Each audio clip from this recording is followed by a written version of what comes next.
City. It's never too early for a good ghost story. Actors Robert Gibby, Brand. I love your name, Robert Gibby Brand. You couldn't hardly be anything but an actor, could you? With a name like Robert Gibby Brand.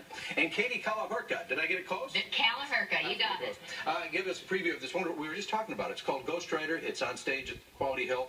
Give us the Reader's Digest version of this fascinating story. Well, this is the story of Myra Babbage and Franklin Woolsey. Franklin Woolsey hires Myra. She's a young type girl to take down his dictation. He's a famous fiction writer. Right. They develop a relationship over the course of 15, 20 years. He dies midway through one of the novels. And after his death, she continues to finish the novel. The big question is, whose words are they? Are they his words? Are they her words? Are they their words? Wow. Yes. Yeah. And it's kind of based on, isn't it based Henry on James? Yeah, Henry James. That's right. He had a secretary because he developed carpal tunnel. And so he actually, can you imagine dictating in the wings of the dove or the golden bowl, huge novels of his? Man. But he did. He would dictate them to her, and she was with him for, I don't know, 12 years. Yeah, many years. And they did not have an emotional relationship. Hollinger has created that for the play. But it was inspired by that idea of what would it be like to have someone who would actually type down your words as you're speaking them. Right.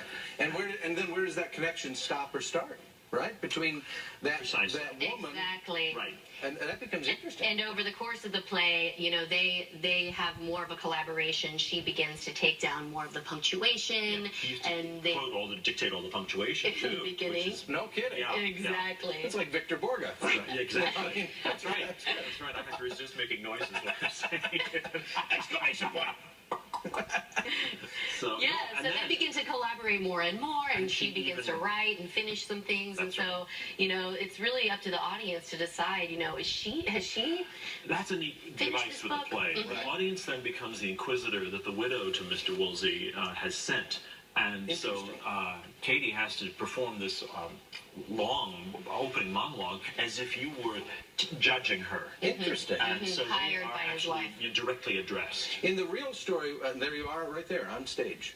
In the real story, didn't the James family wasn't there a dispute between the woman and the family? Well, they made use of her in terms of editing his letters, and then it became, you know, inevitably the question of, do you have the right to do that or not? But she knew his style so well, and she knew his intention that, yeah, that was certainly there. But there was no romantic element, and that's what Hollinger has had a lot of fun evolving with this. Well, I was going to ask you about that, because that is different. You mentioned that's different from the kind of historical basis of this. Based on, absolutely. Yeah. So at what point do you cease to physically exist in this play?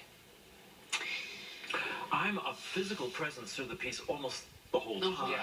And it becomes a question again, how does the audience see him?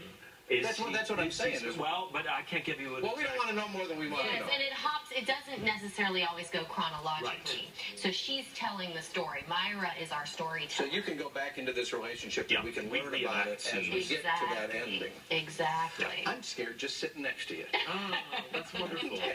That's great. And James would have liked that. You know, this is the author of The Turn of the Screw. Exactly. This is a man who knew what a good ghost story was about. And you know, the other thing about this that's interesting is that the tension is there, and there's nothing gory or off-putting about it, but there's this tension that must exist on stage, and you must have to find that tension between the two of you, too, don't you? We do. Oh, absolutely. We do. There's a wonderful moment when she's trying so hard to prove to the Inquisitor that she can take down dictation that she seems to be hearing, and I move behind her, and just that's all it is. And then he ducks out of the way of pizza. Ghost Rider, a Spinning Tree Theater production, Quality Hill Playhouse tonight through September 7th. Go see it. It's fascinating, and it's a great, great story. Thank you both for being here. Thanks, Joel. Ducking out of the way of the pizza.